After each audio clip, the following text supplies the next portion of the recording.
We were with a border guard unit, so not regular army, but a special forces unit of the border guard. And the commander of that border guard unit, they're actually called the Peaky Blinders.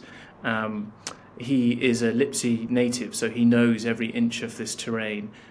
He cycled all these roads, all the dirt tracks as a child, so he knows exactly where to find the Russians, where they'll be, where to look for them.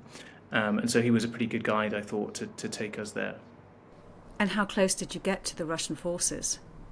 So while we were in the foxhole, we heard automatic weapons fire open up about a mile and a half to our right, which then sent this team looking for the Russians. They got a drone up in the air and they were hunting to try and find where the fire was coming from. On the drone, we were able to watch 3 Ukrainian soldiers engaging a platoon of Russian infantry. And the drone team were then able to send their first-person view drones out to attack the Russians, break up the attack, and then pursue them through the woods as they tried to run away. Hello and welcome to Frontline for Times Radio with me, Kate Chabot, and we are joined this time from Ukraine by Maxim Tucker, an editor on the Times' foreign desk, who was in Kyiv and Kyiv correspondent between 2014 and 2016. Maxim has returned to report from the front line since 2022, and he's speaking to us now from Kharkiv. Maxim, thank you very much for your time. We are talking days into a Russian probing incursion into the Kharkiv Oblast from Russia. How are things where you are in Kharkiv city? So Kharkiv city is under very heavy bombardment. It's been intensified since the offensive started on Friday. There are glide bombs coming in from Russian jets, and there are cruise missiles hitting the city every single night, even into the afternoon sometimes. So there's a very heavy bombardment of Kharkiv city itself. But the Russians are still not within artillery range, and that's one of the concerns that is here in Kharkiv city, is that if the Russians can win the battle for Lyptsi, which is a very ferocious battle being fought in a village outside Kharkiv now, they will be able to bring their barrel artillery into range of the city centre. You've been outside the city. Can you tell me, Lyptsi is one of the places you have been to, isn't it? Can you tell us where else you've been, where you've been, exactly what you've been seeing? So we were in Lyptsi yesterday in a foxhole with the Ukrainian Special Forces team. It's incredibly loud there. There is incoming and outgoing fire all day, mortars, large calibre artillery, Russian jets dropping glide bombs on Ukrainian positions, Ukrainian helicopters responding by firing rockets at Russian positions. It's a really, really intense 21st century battle. And then you also have these drone operators who are hunting for each other's positions in the foliage and dropping grenades or launching first-person view drones to try and attack infantry on the move that are exposed. How did you get to Lyptsi, and can you tell me a bit about your journey to get to Kharkiv Oblast?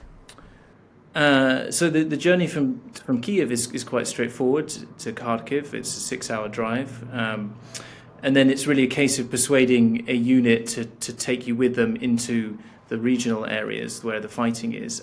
There has been a moratorium placed on journalists by the regular army, so you have to kind of look for different units that might accept you. And we were in touch with a special forces team that I know through another contact, and because there's a personal relationship there, they said, okay, we'll take you and show you how we work. And they took us a little bit further than I thought we were going to go into Lyptsi, but it was a very interesting experience, and we saw firsthand how heavy the fighting is and the kind of work that they are doing, the way that they fight with drones to track Russians and to see the Russian infantry is encroaching across the fields, and then how the Russians are trying to use small groups to kind of get behind Ukrainian forces. This is a new tactic for the Russians. They usually advance in big armoured columns, but they've decided to use small groups to try and infiltrate Ukrainian positions using foliage and the advantage in the Kharkiv region that there's a lot of trees, a lot of fields with undergrowth and a lot of rivers with valleys that they can hide in. You told me you were in a foxhole in Lyptsi. Can you just tell me a bit more about it? What was it like? How many people were with you, and what were the conditions like? So the team is about 8 people, but they're travelling to those positions during the day, flying drone missions, dropping munitions on the Russians, calling in artillery strikes and hunting for Russians in the area. We were with a border guard unit, so not regular army, but a special forces unit of the border guard.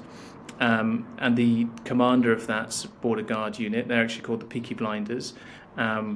He is a Lyptsi native, so he knows every inch of this terrain. He cycled all these roads, all the dirt tracks as a child, so he knows exactly where to find the Russians, where they'll be, where to look for them. And so he was a pretty good guide, I thought, to take us there. And how close did you get to the Russian forces? So while we were in the foxhole, we heard automatic weapons fire open up about a mile and a half to our right, which then sent this team looking for the Russians. They got a drone up in the air and they were hunting to try and find where the fire was coming from.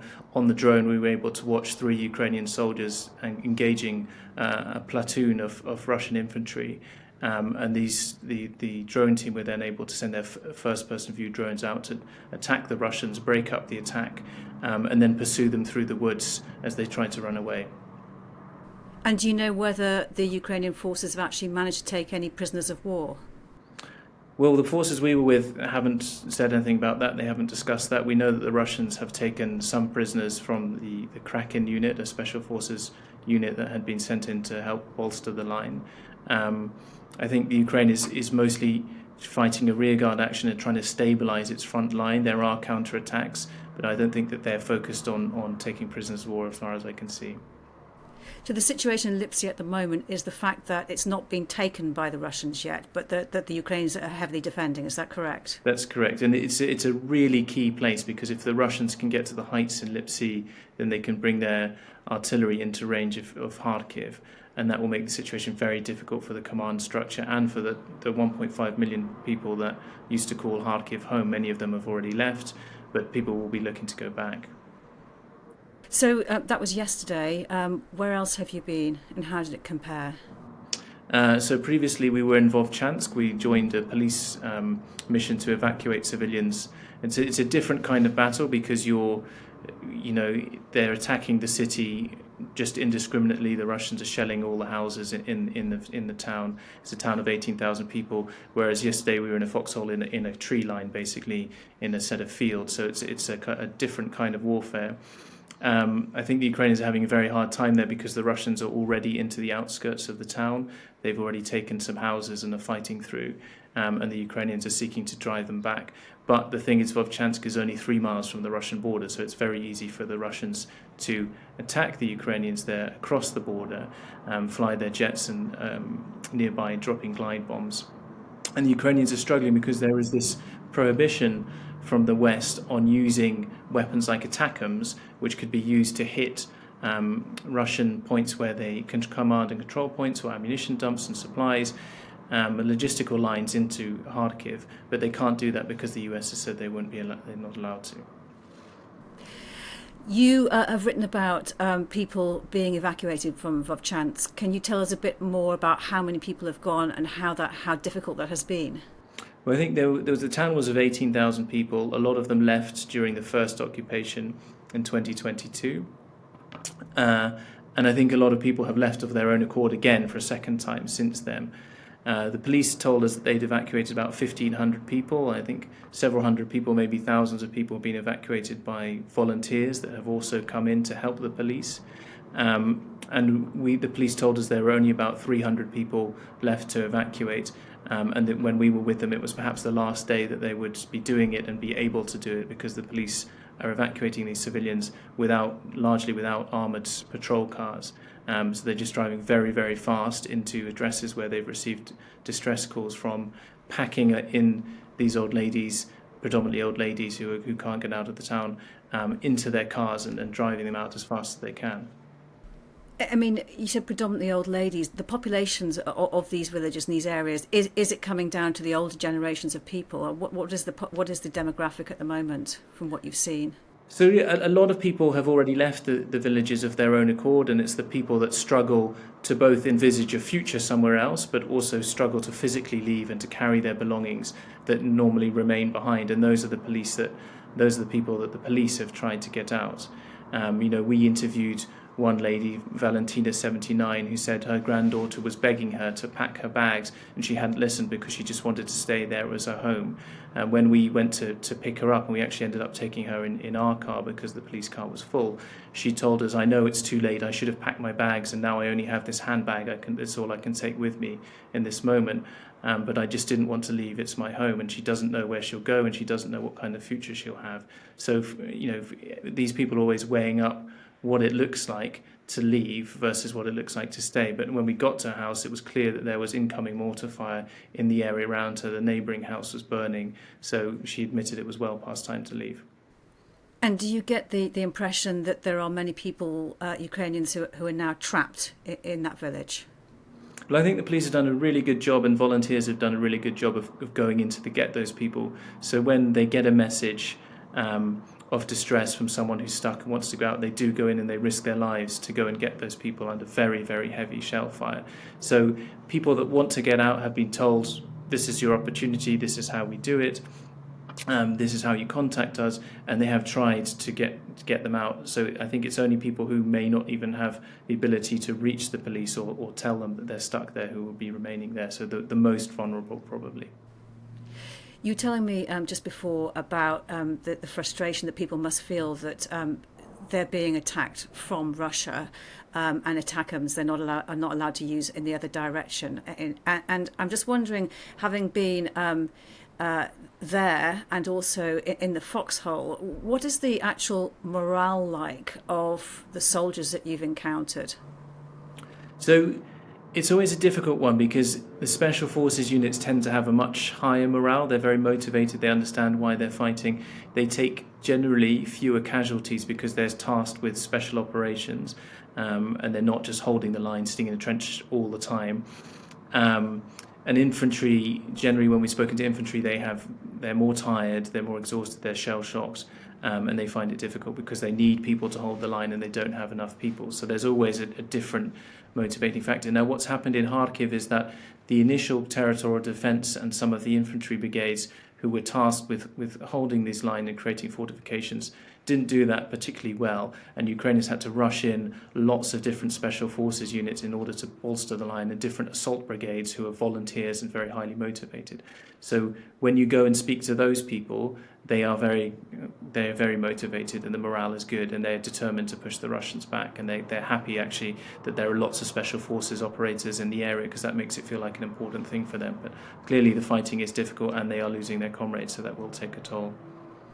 Because one of the theories is that this probing action was to divert and have Ukrainian forces redeployed to this area. Do you get a sense of which forces have been deployed and how many? Well, I think that's not something they'd be willing to talk about because obviously they want to keep it very secret. But there is definitely a sense that special forces operators who might normally be tasked with support operations in places like Chasiv Yar or in Donbass or in the south are now being rushed into Kharkiv and not available for missions in other areas. I think most of the infantry brigades, the mechanized brigades, are not being suddenly withdrawn, but assault brigades who would be tasked with counteroffensive operations and special forces are moving to Kharkiv, that's for sure. Do you get a sense now, because it was a question that you were asking earlier on in your reporting, as to what the actual objective is? Is it to take Kharkiv city or to get within range and destroy it? So I think the Russians would definitely like to take Kharkiv, but they've only got what is believed to be around 50,000 men on the other side of the border, which is clearly not enough men to take a city the size of Kharkiv. What they're probably intending to do is to push as far as possible as they can into Kharkiv region behind Ukrainian lines, cause as much disruption, cause as many casualties as possible, and get within firing range of Kharkiv in order to start making life there untenable. And that seems to be kind of Putin's plan in a way, that if he can't capture Ukraine, he will just destroy it and make it a kind of not a viable nation. And as the second city in Ukraine with a population of pre-war population of 1.5 million people, it's a really important economic and cultural hub for the country. So it may well be that they're trying to drive through to Lyptsi just to get within artillery range and make it very difficult for the Ukrainians. And the other effort that is in the Vovchansk direction seems to be more about complicating logistics for the Ukrainian forces which are defending Kupiansk and preventing the Russians from capturing more of the Donbass area. So how does this fit into other parts of the front line and the options that the Russian forces have? Well, I think it's trying to make use of Russia's superiority in manpower now that they have the initiative, and trying to make use of the delay in the arrival of Western weaponry. I think some of artillery ammunition has clearly arrived, and there is a lot of outgoing artillery from the Ukrainians, but much more of the complicated weaponry, the sophisticated weaponry, the missiles, they still don't have very many ATACMS. They still don't have very many Patriots and Patriot missile batteries, which are vital now that the Russians have introduced this long-range glide bomb, which they keep improving and making the range of it longer and longer. And that is making life in cities like Kharkiv already very difficult, because there's simply no way to stop those bombs unless you can shoot down the aircraft that's dropping them. And as they're dropping them at a very long range, at very high altitude, they really need something as sophisticated as a Patriot or an air force full of F-16s in order to be able to defeat them. And is there anything that Ukrainians can do to defend themselves when they're waiting so desperately for those air defence and those surface-to-air missiles, sorry? Well, that's been one of the complaints from the Ukrainians, that these what they call cabs, the glide bombs. There really is nothing they can do. There's no way that the ground forces can shoot down these jets, and once the bombs are in the air, you can't stop them. So that's been a really serious complaint from all the Ukrainian forces. That's the thing they desperately need, is the ability to shoot down Russian jets. I mean, in the meantime, they're trying to be innovative. They're trying to create, havoc inside Russia with their own homemade drones. They're trying to outsmart the Russians and use more motivated troops to kind of push them back in the Kharkiv region. And they will keep doing it. There are a lot of motivated Ukrainian troops who perhaps have been even more galvanized into taking action than they were before because of this new offensive. It's not the Donbass that's dragging on, it's a new assault on Kharkiv, an area that they'd previously won in. So that has kind of galvanized a lot of people, I think, into realizing that the war is still going to affect the entire country and not just people that are living in the Donbass and the south. Is it possible to be able to say yet what the tempo of this offensive is going to be in Kharkiv Oblast? Well, there was an initial rapid advance, I think, within 5 kilometers within the first weekend. And they did that by encircling and infiltrating a lot of the Ukrainian positions. But I think the Ukrainians have now realized what the small group tactic is, and they're adjusting their way of fighting to stop it.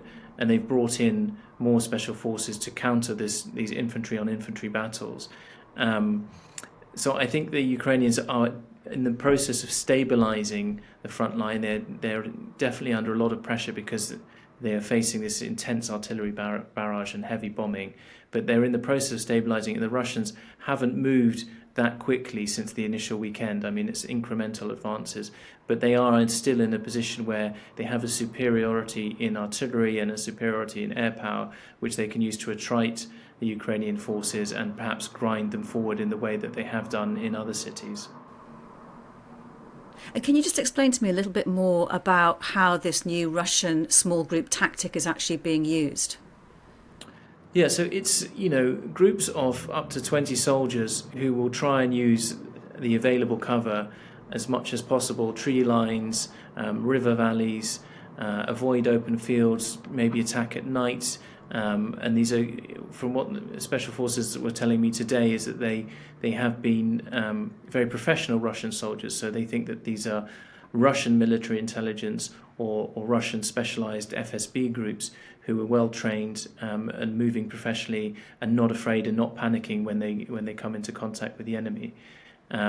So that seems to be the tactic now. Don't rely on the vehicles so much. Try and infiltrate and encircle Ukrainian positions, and then fight on the Russian terms. And that is different from kind of bringing in huge columns like we saw in the initial attack on Kyiv, where you had long columns of tanks, which are just vulnerable now to FPV drones and artillery fire and other kinds of drones. And how are the Ukrainian forces responding to it? You said they've adapted to this new tactic. How are they dealing with it?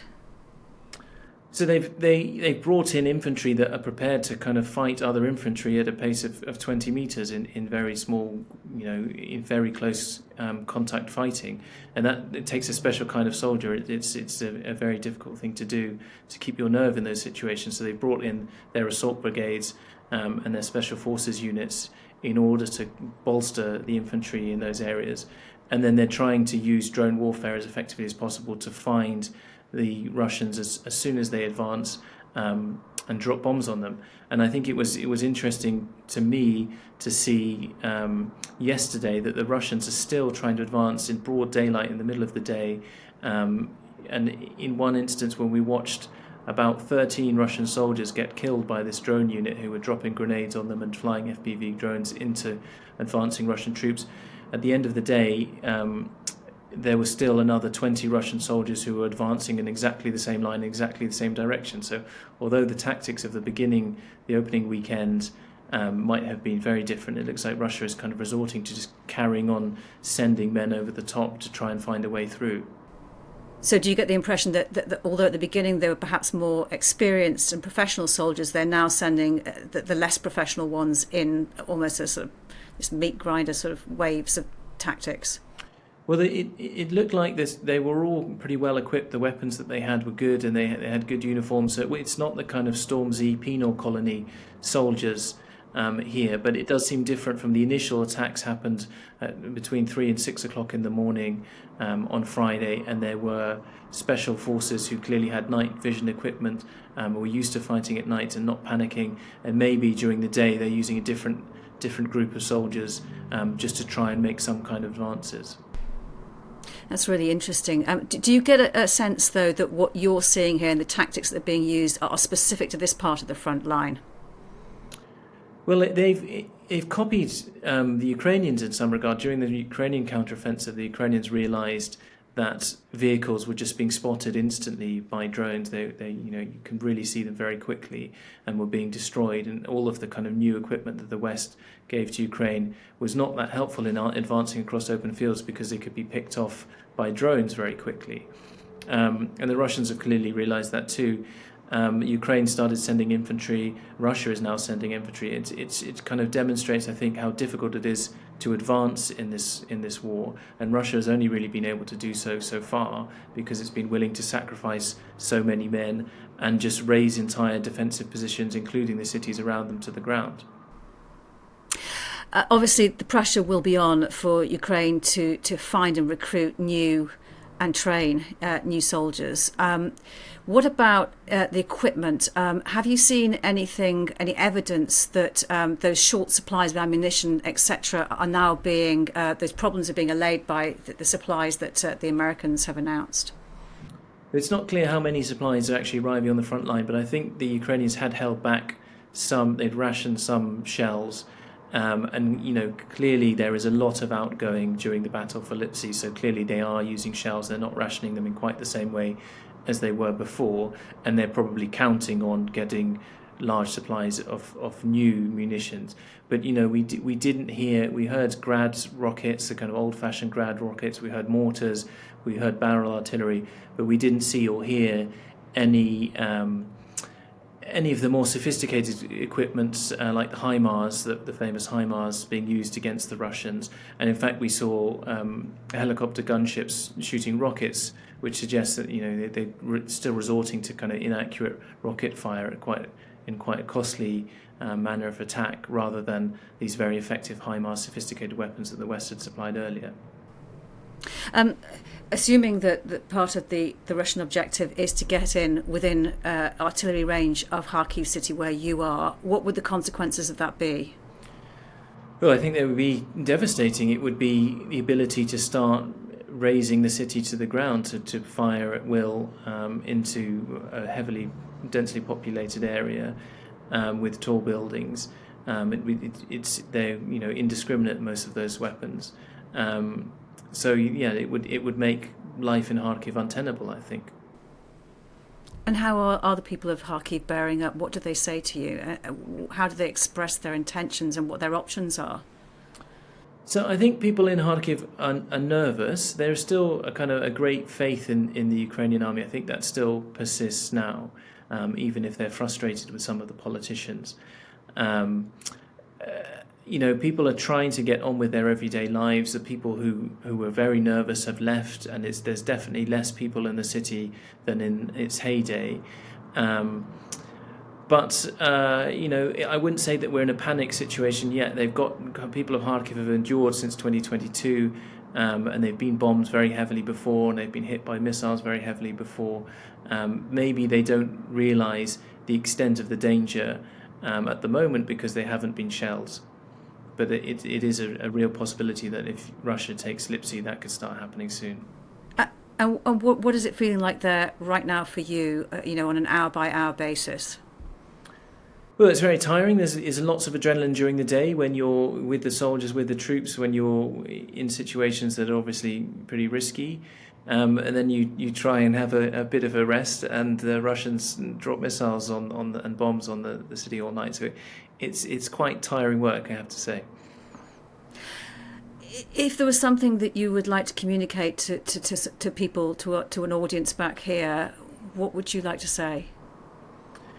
Well, I think it's about measuring expectations on the Ukrainians. I think we were very optimistic about what the Ukrainians could achieve in the counteroffensive, and people wanted the Ukrainians to succeed.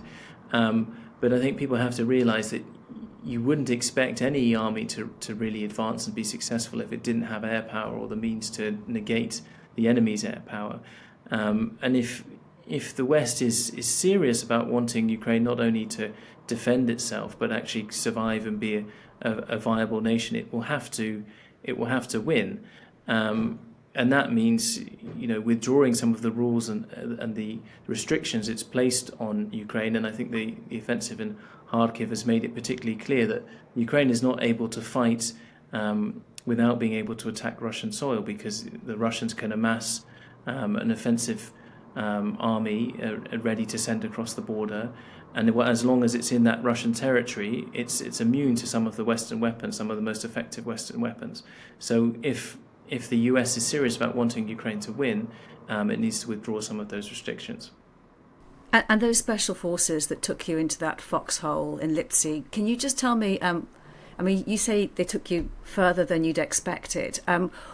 What did they want from you? What did they want you to communicate? So they're looking for Western support, they're looking for Western funding, they want more drones, more investment in FPV drones from the Ukrainian government as well.